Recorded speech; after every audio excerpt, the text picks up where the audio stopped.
Minister Iswaran, thank you for joining us today. Thank you. You've recently taken on the role of Singapore's Transport Minister, and we're really interested to hear your views on the big topics of today, such as trade and decarbonisation. Many of our audience will be familiar with you. For those of you who are not, Minister Iswaran has a very broad background and knowledge, having been Minister of Communications and Information, Minister of Home Affairs, and Minister of Education. And you've also had experience in the private sector as a leader in Singapore Technologies and in Temasek Holdings. And for our topic today on trade, you're the current Minister in charge of trade relations at the Ministry of Trade and Industry. So you have a lot of the relevant knowledge for our discussion today, and thank you so much again for joining us. Thank you. Let me start with a broad question on trade, which is where you see the state of world trade today, because we've had these long-running trends like demographics and changing demographics and rising affluence and so on. But now these are overlaid with COVID and with geopolitical tensions. What are your perspectives on world trade? Oh, that's a big topic, a lot to unpack, but I'll try and keep my comments fairly focused. We can build it up later. Firstly, obviously, in terms of economic growth and outlook this year, because we're coming out of a very low base of last year, I think the forecast for global growth is around 6% by the IMF, and that's not really surprising given how badly the global economy was affected by COVID last year. In terms of trade has held relatively steady because we've still had substantial movement of goods, and that's also reflected in cross-border flows, particularly in the maritime sector, which has been a major beneficiary of this. And I think the WTO forecast is for trade to grow by about 8% or so this year. Fundamentally, I think what is clear is that the growth that was anchored on fundamentals of demography, the rising middle class, and also technological innovation that was driving much of the growth, especially in Asia, and hence the shift in the center of gravity in global growth towards Asia. I think that will resume. It's a question of when rather than if. What we do need to recognize, however, is that recovery, how long it will take and how quickly it will occur, remains to be seen, because there is uncertainty. The uncertainty is not just over timing, but also there are major sectoral variations. Some sectors have continued to grow almost unaffected in some ways, like in finance, like in ICT and so on. Others, like those in aviation and related sectors and tourism, they have been quite badly hit. And then there's a bunch of sectors in the middle. So I think we need to essentially work to consolidate the growth in the sectors that are doing well, whilst ensuring that those that are harder hit are preserving their capabilities and developing them so that we can, as the saying goes, build back stronger and emerge from this in an even more competitive position. And picking up on this sectoral difference that you referred to, some sectors have been tight, which is often good for them and for the pricing. Examples being semiconductors, some materials, also the container sector, talking about shipping specifically, has been tight. How do you think we should consider these being transitory factors or more sort of lasting effects? And, you know, for instance, when we come out of the worst of COVID, do you see a shift from goods back to services, which would change the pattern of trade? So that's an interesting question, because first of all, you know, if you look at global supply chains and how they've been disrupted, I believe some of the phenomena we're seeing partly are due to one-off or transitory factors, but there are other factors that would have an impact that goes well beyond this period. So for example, you know, when you have the blockage in the Suez Canal, That's obviously transitory. COVID pandemic, well, I think in terms of its immediate impact, it is also somewhat transient in nature. However, it does have some systemic consequences in terms of, for example, the nature of work, the nature of manufacturing, and it's getting more distributed. I think also, when you think about the longer term, one major issue is also how technology is going to change the way businesses are conducted. So whether the work from home actually is work from anywhere. And so does this lead to concentration or certain types of functions in certain nodes, or does it lead to fragmentation and distribution because you can work from anywhere? So that, I think, is an important issue to think through. In Singapore, we're spending quite a bit of time considering this, because I would say that there are certain functions and capabilities that, even in a world that can be connected virtually, they need to be physically co-located. And that would argue for a concentration geographically of certain types of activities. But others can afford to be a bit more distributed in the way they're conducted. And so this is going to be, I think, the challenge for countries and economies. How do you evolve and where are your capabilities that will allow you to continue to attract those kinds of activities? So I would say that that's a major thing, that the preoccupation for all of us. Right. And I'll try to come back in a moment to this question of workforce composition and talent and so on.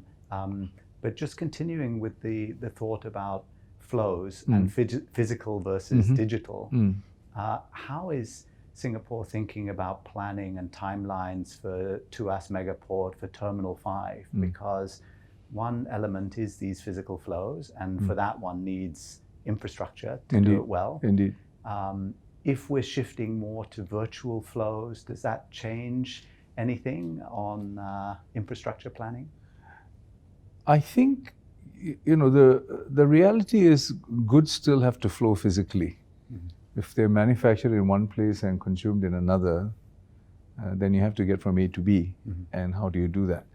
And so whether it is in the maritime sector, in shipping, or in aviation and so on, I think the physical mode of conveyance and the infrastructure that supports it, I think it's inevitable that needs to continue to be a major factor. But I think it's the soft architecture. So it's hardware versus the software, if you like, but not software in the sense of just programs, but software in the sense of the overall system. And this is where I think, if you think about Tuas Megaport, for example, we're on track with the reclamation work and the development of the berths. And, eventually, when it is operating at full capacity, we'll have about 65 million TEU capacity. And that will size Tuas Port not just from the existing flows, but also potential new flows that we anticipate will occur. And Singapore, we envisage, will continue to be an important node in global maritime flows and trade flows. That has certainly been our DNA, and we will continue to ensure that that is the case. But it goes beyond that to sort of like the digital overlays. That's one aspect, because it is no longer just about the movement of the goods, but how efficiently can you do it? How much can we minimize the frictions that arise from, for example, paper flows, which are fraught because of, whether it is fraud or whether it's just inefficiencies and inaccuracies and so on. And we know that there's considerable cost to businesses because of that. And when you talk about the shipping value chain, so many parties are involved from start to finish. I think so. This is where much of the initiatives like what MPA is embarked on, like the Digital Oceans Initiative, is really designed to ensure that we can work with partners like some of the 6 partners that we've already signed MOUs with in order to create this superstructure that's digital and that stitches together the physical infrastructure, which is, if you like, the substrate that enables it. And I think that's the way we would see it. I think another aspect of infrastructure development that we will have to think hard about, and that is where, again, there may be a need to adapt and maybe even repurpose, is sustainability. Because it's quite clear in the time horizons that we are talking about, over 10, 20, 30 years, sustainability is already an important consideration. It's going to become even more so in the future. And so whether you're a shipping line or a port operator or any other sector really, we need to squarely address the issue of sustainability, because it's not just about cost. I think it's also going to be about competitiveness going forward. And on this topic of sustainability, there's been a big push across multiple sectors in Singapore. Within your portfolio, there's the walk, cycle, ride on the land side. There's thinking about sustainable aviation fuels and offsets in the aviation sector. What do you think are some of the read-throughs or the things that the maritime sector can learn or should focus on when we're addressing sustainability? So sustainability is a very big topic, as you know, and I think all your, the industry members would appreciate. But I find it useful to think in terms of what are the sort of near to midterm goals that we can, start acting on, as opposed to also seeding efforts for the long term. And it's important to be able to navigate both. So, in a sense, you must be able to walk and chew gum. So examples would be, today, if you look at, say, in aviation, fuel efficiency is a major consideration. So new aircrafts, which are more fuel efficient, can automatically realize, carbon footprint reductions of 20 to 25%, which is quite significant. And then if you add to that, for example, the way navigation systems work to minimize dwell times or wasted time. For example, in having to wait before you can get your landing slot because traffic congestion and things like that. Those sorts of initiatives can also have a significant impact. Just giving a couple of Sure. And then it's about working on some international norms, which is where, for example, organizations like ICAO play an important role as part of the process leading into COP26. So there's an analog in this for maritime in the same way. I think there are some significant possibilities in terms of efficiency gains, also in the use of less carbon-intensive fuels in the way we do it. And also, for example, if you look at, say, MPA's initiative on digital ports, it's about the ability to have the information exchanged digitally so that you can synchronize and minimize the kind of inefficiencies that come from having to wait and turnaround times being dragged out and so on and things like that. So those are, I think, some important immediate efficiency and carbon gains that we can achieve. And I'm sure there are many more that we can contemplate. But there's a longer term, for example, around all these sustainable fuels, as a case in point. And sustainable aviation fuels, for example, is a major effort. But the challenge with those, as with maritime, is the cost and the availability and the supply chain to it. So we need to be able to bring the costs down through scale, through other efficiencies, to make them more viable. But even if you bring the cost down, there's also a question of volume, and you need sufficient. So Singapore as a bunkering port, major bunkering port for shipping, I think this is an area that we are quite focused on. And decarbonization, I think, is going to be an important part of that effort. And so I would say there are some operational gains that we can achieve, which will already yield benefits. There are some systemic adjustments that can be made because you have digital overlays that allow more efficient interactions and so on.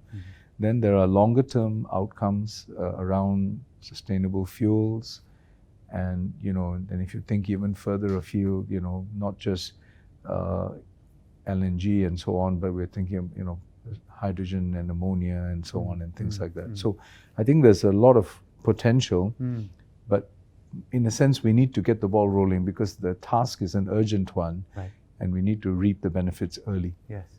And you mentioned price and availability.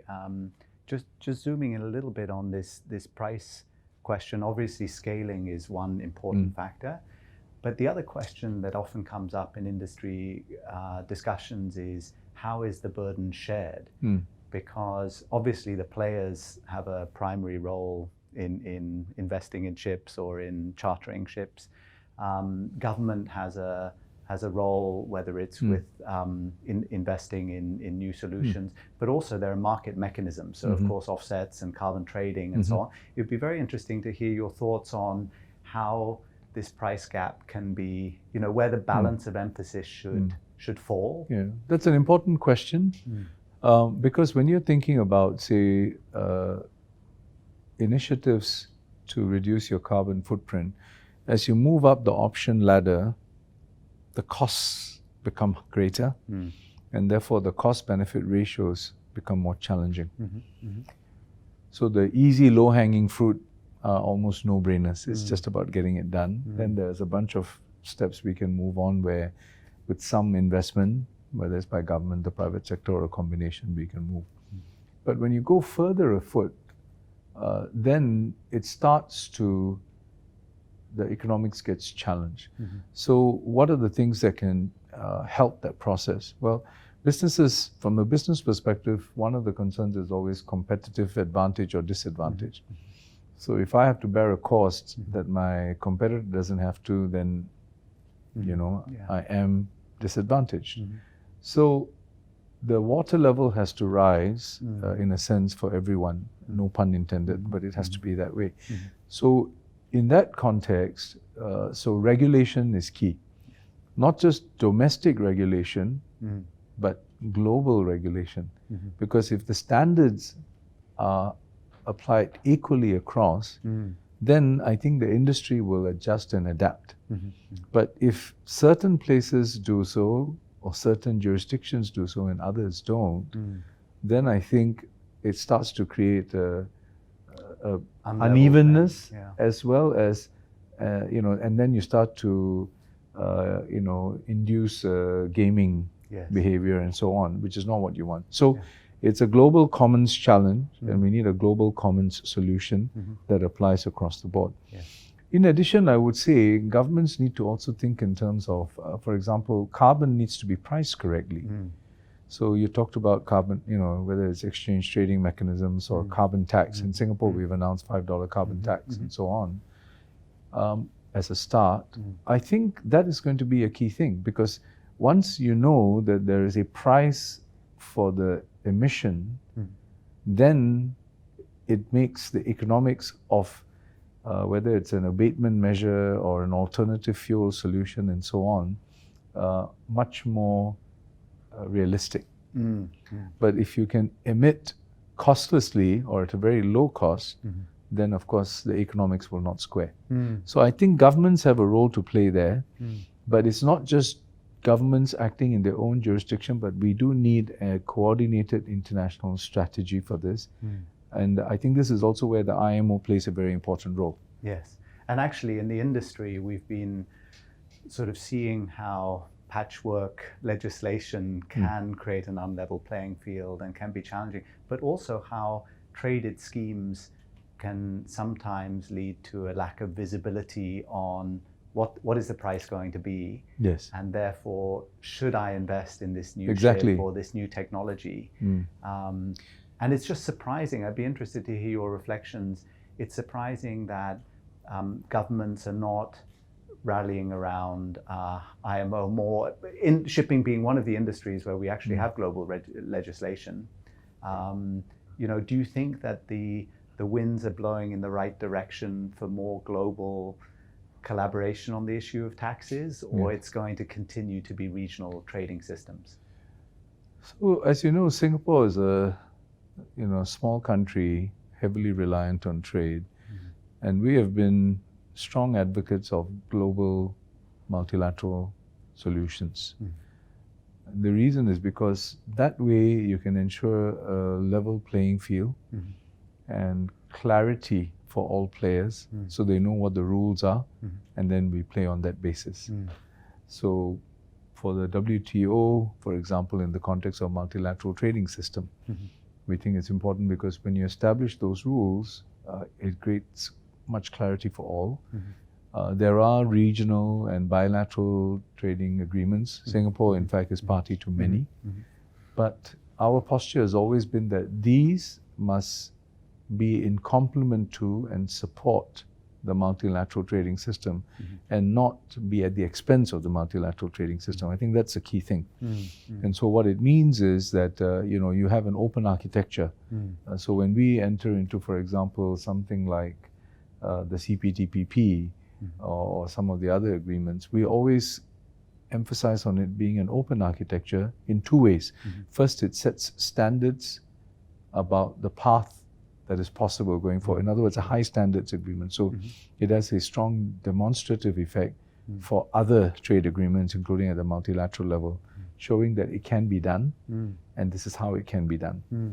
The second way it is open is that we always ask that these agreements be open to new members joining, and that's another way to enhance the value proposition of such agreements. So multilateral arrangements are important.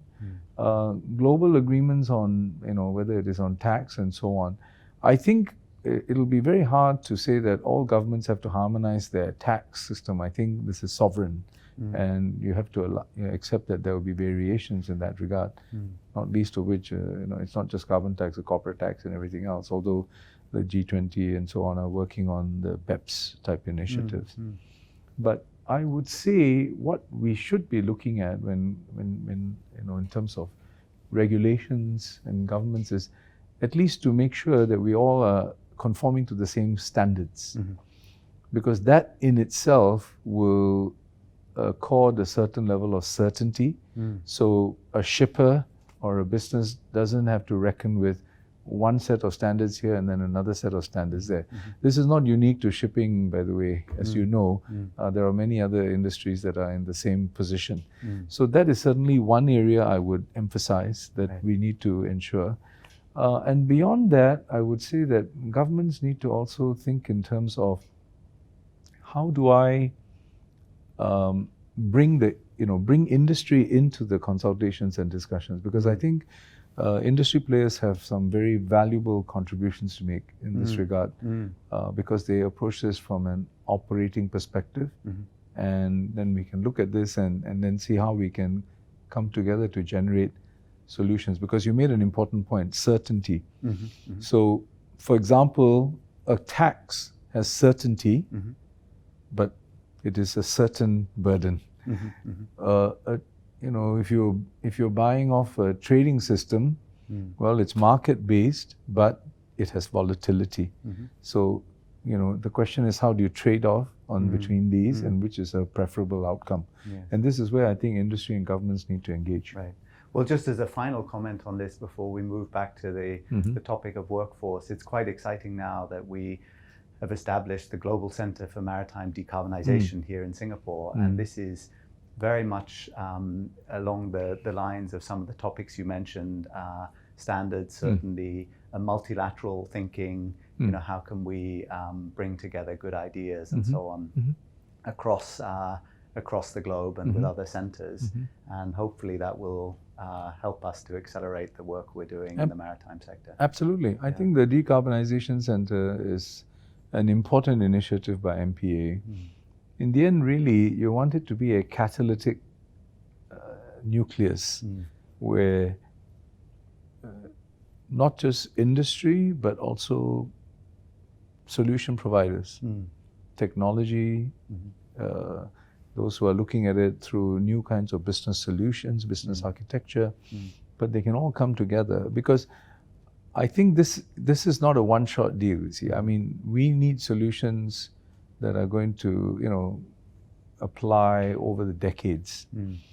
So it is an ongoing effort, and not just, one one summer and then we're off.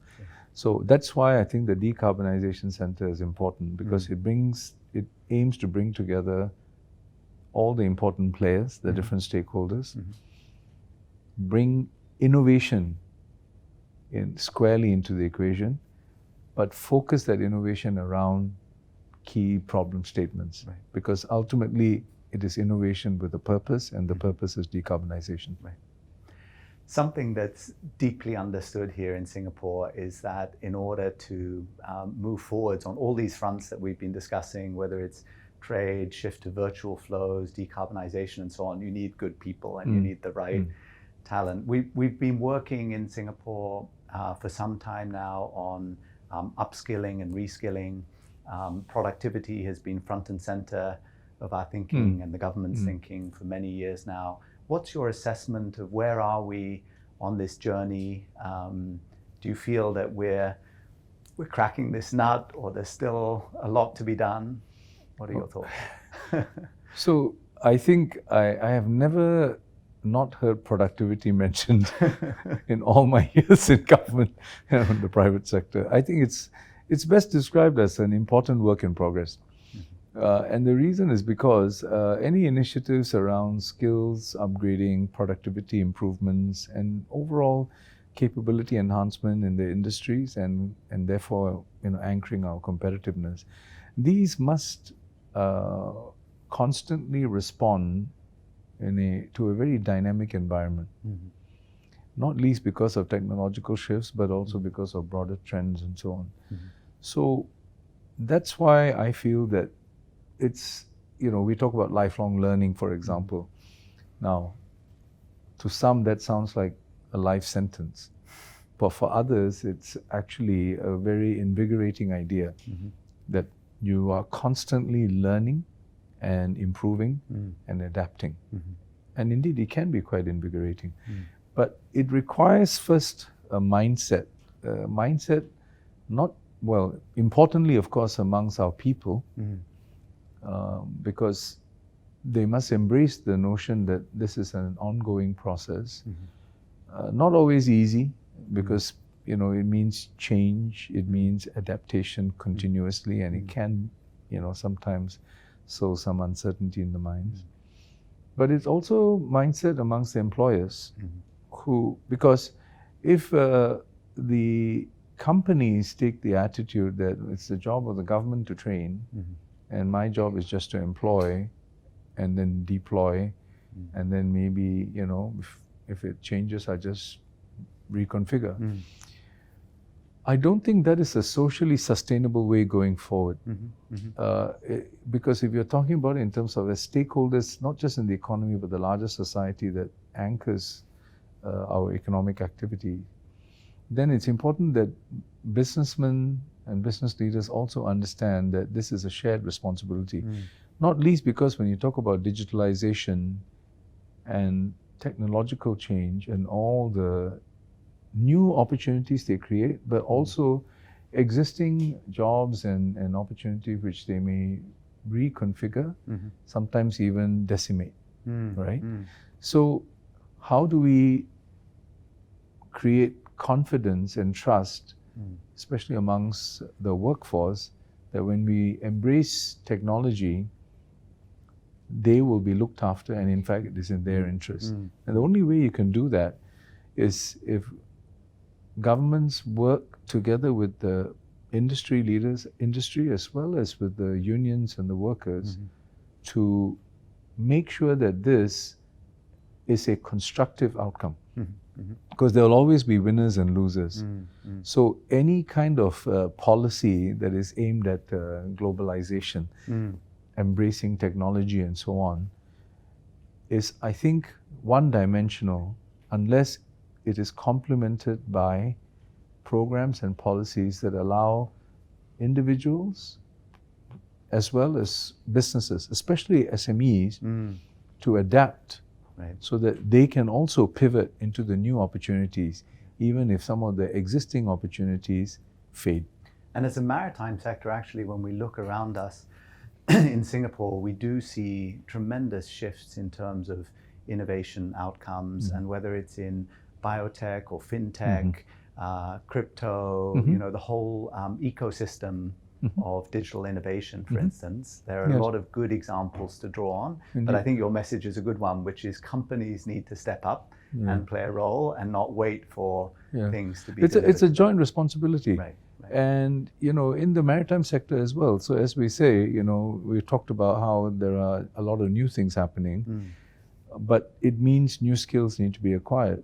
And so we need to first persuade workers that it's in their interest. But for workers to embark on this, they must also know that their employers value this and will recognize it and reward it appropriately. Right. So our, at the national level, our Skills Future effort, and at the maritime sector level, a lot of the work that we are doing, including through the academy and a lot of other training initiatives, is really about helping our workforce pivot. And whilst I'm at it, I might add a couple of other things. We are very clear, Singapore has always had a workforce which is basically a core of locals, complemented by a very strong group of people from overseas. Our talent pool has always been of that construct. And that continues to be our focus. In other words, we want to make sure that we continue to build up the capabilities of our own people so that they can participate in these new opportunities and, where necessary, pivot into new areas. But at the same time, we're also able to attract the necessary complement of talent from abroad so that the two coming together can really strengthen the value proposition of Singapore. So this is an important area of work. And again, in this, working with employers, but also with the unions, it's been a key part of the effort for us going forward. Great. One last question for you, Minister, which is, we're always thinking about what we should be saying as an industry to the young generation, to those coming out of university and thinking about future careers and so on. Would you have any comments from a maritime and transport perspective on, or advice that you would give to these youngsters thinking about what to do? Well, every industry is actually nothing without its people. And you need good people if you want the industry to thrive. In Singapore, we are a maritime hub, and we are very committed to ensuring that Singapore remains a thriving maritime hub, which is an important node in global supply chains and global maritime flows. And in that effort, first, it's about the development of the people, right? What I talked about, both local but also international. For example, even during the crisis, we had about 160,000 crew changes already through Singapore. And it's part of our commitment to the seafarers, who are an important part of our value chain. But importantly, it's also about our responsibility as part of a global maritime ecosystem. But the people part is important, and investing in the people is key. So firstly, to any young person contemplating a career, I would say first, it's a sector where there are very interesting possibilities. Because when you take into account the trends, when you take into account the trade flows and economic shifts, in particular to our part of the world in the Asia Pacific, when we take into account technological imperatives, when we take into account sustainability and what sort of responses it will require of us, and you put it all together, and what you really hear is a very interesting, an industry that has a very compelling value proposition from a career point of view. Not just a career for 1, 2, 3 years, but actually it can last you a long time, right, if you choose to make a career of it. So that's the first point I'd make. The second point I'd make is, in some ways, a little bit of advertisement here, but I do believe that Singapore is actually one of the best places in the world to be involved in this sort of industry in maritime. Why? Because first of all, it's in our DNA. We've always been a trading nation, and the maritime industry has been a very important part of our overall economy.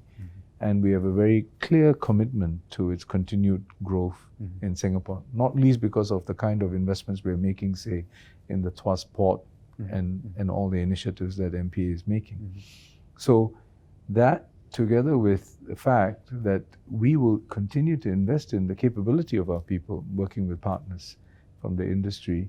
So what it means is the opportunity is there, the wherewithal in terms of training and capability is there, and the long-term commitment is there from the government. So I would say it's an industry well worth considering. Of course, there are a lot of other industries that are also quite exciting, but I would say certainly based on all that I have learned from my colleagues in MPA and from talking to the industry, people like yourself, I do find that it's a sector that has got much promise. We need to make sure that young people making career choices understand and fully appreciate that promise. Great. Well, on that note, thank you so much, Minister Iswaran, for your encouragement, for your insights, and for your support to the sector. We really appreciate it. Thank you very much. Thank you. Thanks.